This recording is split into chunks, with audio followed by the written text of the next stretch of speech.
Good evening, dear students of first semester.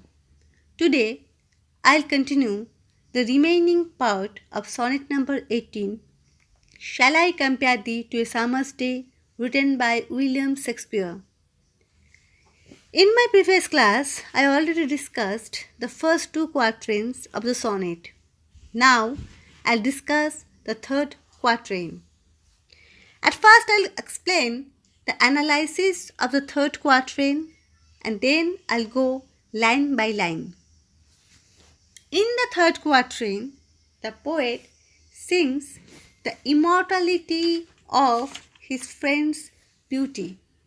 The poet is quite confident that his friend's beauty is subjected to no decay.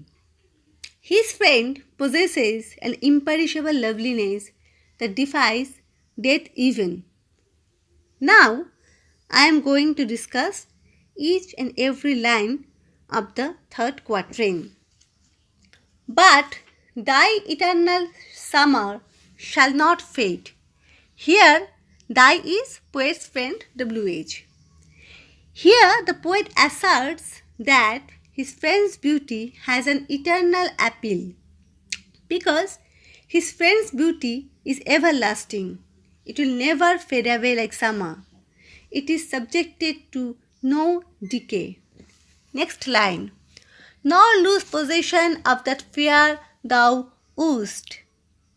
In this line we see the friend does not lose in the least his loveliness. Here the word wooest means possess or to own something. Next line. Nor shall death brag thou wanderest in his shade. Here death is personified. In his death or in his shade means under his possession. In this line we see Shakespeare explains that death will never feel the glory of taking the poet's friend to his dark room. In fact, death will never enjoy its triumph over the poet's friends. The poet emphasizes the triumph of his friend's beauty over death. Here, brag means boast, and in his shade means in his dark room. Next line. When in eternal lines to time thou growest. Eternal lines to times means lines that will remain eternal all through the time. Actually, here Shakespeare wanted to say his fair friend will not decay but grow ever with time through the deathless lines of the poet. The poet's friend passes from the limited span of individual life to the eternity. And now the couplet. So long as men can breathe or eyes can see. Means as long as the human race remains alive or men can see as to be able to read. So long lives these. This means the sonnet. This sonnet remains. This gives life to thee. Means the sonnet makes the poet's friend ever living. It is through the lines of the poet that the friend shall remain ever and ever alive. So, this is the poem, this is the sonnet written by William Shakespeare, and this is the analysis of the poem. And now I will explain the theme of the sonnet. The sonnet is a sincere tribute by the poet to the eternal beauty of his love. He feels the touch of time on all elements. The loveliness of summer, the sweet birds of May, the bright eye of heaven, that means the sun, and every fair form of nature are all subjected to decay and destruction, isn't it? In this world, everything is perishable. Everything, no one is immortal. This very thought is no doubt plaintive, but the poet has no feeling of dismay. because he is rather inspired with his deep faith in the eternal appeal of his friend's beauty. His friend will ever live and grow despite the cruel blow of time in the lines of this blank verse, written in the praise of his beauty.